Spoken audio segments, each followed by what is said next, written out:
সমকামিতা প্রমোট করার জন্য বাংলাদেশে একটা নব সংগঠন চালু হয়েছে, তা হচ্ছে ঢাকা প্রাইড।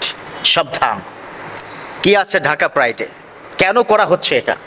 আমি আজকে এই মিম্বার থেকে এই কথা বলে আপনাদের সকলকে সাবধান করতে চাই।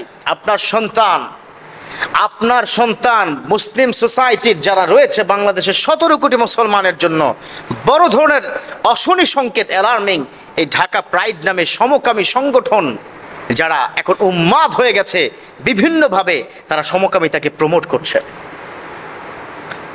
গতকালকে তারা জমকালো একটা আয়োজন করেছে, গত পরশু মনে হয় 6ই জুন তারা একটা জমকালো আয়োজন করেছে, যেখানে সকল সমকামী পুরুষ নারীরা একত্রিত হয়েছে এবং সেখান থেকে তারা ভিডিও করে, এই ভিডিওকে তারা পোস্টিং করছে। খুব মনোযোগ দিয়ে শুনবেন। পোস্টিং ডলার খরচ করে বাংলাদেশের বিভিন্ন মানুষের মোবাইলে পৌঁছে দিচ্ছে এবং অনেক যুবকরা এই ক্ষেত্রে আসক্ত হয়ে পড়ছে। আপনার সন্তান কি আসক্ত হচ্ছে না তো? আবার আপনার সন্তান কি একান্তে এই ভিডিওগুলোকে দেখেছে? সেখানে আবার মোবাইল নাম্বারকে দেওয়া হচ্ছে যে যোগাযোগ করতে একান্তে এই নাম্বারে কি যোগাযোগ করো, আমাকে পেয়ে যাবে। এবং এই বিষয়টা যে খুব ইজি, যারা পুরুষ সমকামী হতে চাও তারা এই নাম্বারে যোগাযোগ করো। এই যে বিভিন্নভাবে বুস্টিং করে আপনার সন্তানের মোবাইলে কিংবা আপনারকে মোবাইলে বা আপনার ইয়াং ছেলেটা মেয়েটার মোবাইলে যে যাচ্ছে, সে কি আবার সমকামীর দিকে যাচ্ছে না তো? সচেতন হতে হবে বাঙালি মুসলমান। ঢাকা প্রাইড নামে সংগঠন যেভাবে উঠে পড়ে লেগেছে, আমি প্রশাসনের কাছে, বিশেষ করে মাননীয় প্রধানমন্ত্রী আপনার কাছে বলবো, ডেফিনেটলি আপনিও চাইবেন না একটা সমকামী সংগঠন বাংলাদেশে দাঁড়িয়ে যাক এবং সমকামিতা প্রমোট হোক। অতি দ্রুত তাদেরকে এটার বিরুদ্ধে সোচ্চার হয়ে বাংলাদেশ থেকে সমকামিতার এই সংগঠন, এ জাতীয় বিষয়কে চিরকবর রচনা করতে হবে। কথা বলুন ঠিক কিনা? ঢাকা প্রাইড, খেয়াল রাখবেন কথাটা। আপনার সন্তান যাতে করে কোনো কারণে গোপনে গোপনে ওই ফোন নাম্বারে, মোবাইল নাম্বারে ফোন করে সমকামিতার মধ্যে যেন না ঢুকে যায়। So this is your responsibility. You have to take care your child. আপনার সন্তানকে আপনি টেক কেয়ার করেন।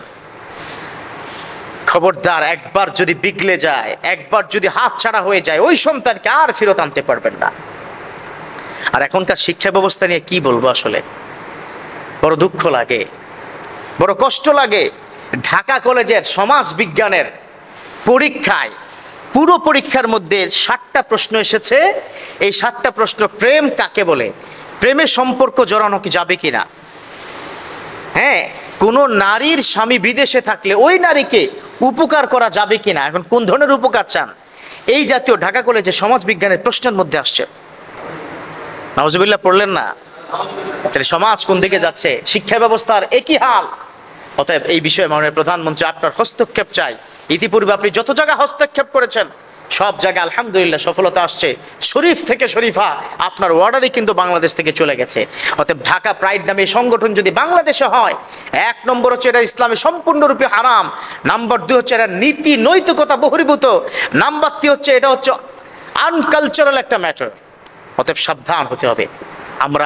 আমার সন্তান, আমার এলাকার এই যে যারা আপনারা মুসল্লি আছে, এটা খুব বেশি পরিমাণে এই বিষয়ে কথা আওয়াজ তুলুন, কণ্ঠে কণ্ঠে আওয়াজ তুলুন। সমকামিতার প্রমোট বাংলাদেশে চলবে না। আল্লাহ পাক আমাদের বুঝার তৌফিক দান করুক, আমিন।